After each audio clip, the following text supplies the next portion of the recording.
Hi hello నమస్తే, welcome to Suman TV. రాయిని సైతం కరిగించి రోగం సైతం తగ్గించే కళ కేవలం సంగీతంకు మాత్రమే సాధ్యం. అలాంటి ఒక లెజెండరీ సింగర్ గాన కోకిల ఎస్ జానకి గారి గురించి ఈ వీడియోలో తెలుసుకుందాం. కోకిల పాడాలంటే వసంతం రావాలి, కానీ ఆమె ఏడాది పొడవునా పాడుతూ నిత్యం వసంతాన్ని మనకు గుర్తు చేస్తుంది. ఆమె ఎవరో కాదు, గాన కోకిల ఎస్ జానకి గారు.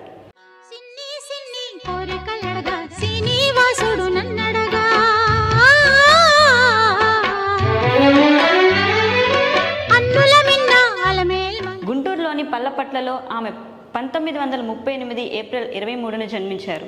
ఒక్క తెలుగులోనే కాదు, హిందీ, కన్నడ, మలయాళం ఇలా 50,000కు పైగా భాషల్లో పాటలు పాడి ప్రజలను అలరించారు. గాయనిగా అడుగుపెట్టిన తొలి ఏడాదిలోనే దాదాపు 6 భాషల్లో 100కు పైగా పాటలు పాడటం ఆమె విశేషం. ఆమె తొలిపాట 1957 ఏప్రిల్ 4న రికార్డ్ అయింది.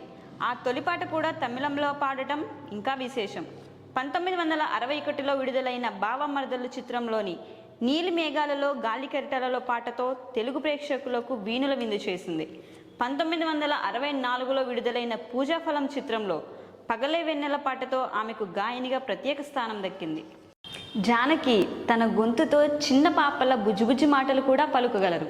సప్తపది సినిమాలో గోగుల్లో తెల్లన గోపై నలన అంటూ 6 ఏళ్ల పసిబాలుడిగా పాడి తన ప్రత్యేకతను జానకి నిరూపించుకున్నారు. అందుకే ఆవిడ గొంతుని ఇష్టపడేవారు అంత ఈజీగా ఎవరూ మర్చిపోలేరు. సింగర్ ఎస్ జానకికి 4 జాతీయ అవార్డులతో పాటు వివిధ రాష్ట్రాలకు చెందిన 28కు పైగా స్టేట్ అవార్డులు వరించాయి. తెలుగులో గాయనిగా 10 నంది అవార్డులు దక్కడం విశేషమనే చెప్పవచ్చు. సితార చిత్రానికి ఆమె పలికిన జిలిబిలి పలుకులు పాటకు అయితే జాతీయ అవార్డు వెతుక్కుంటూ వచ్చింది. కానీ ఆమె పద్మభూషణ్ అవార్డును తిరస్కరించింది. అందుకు కారణం దక్షిణ భారతదేశంలోని కళాకారులను ప్రభుత్వం గుర్తించలేకపోవడమేనని ఆమె తెలిపారు.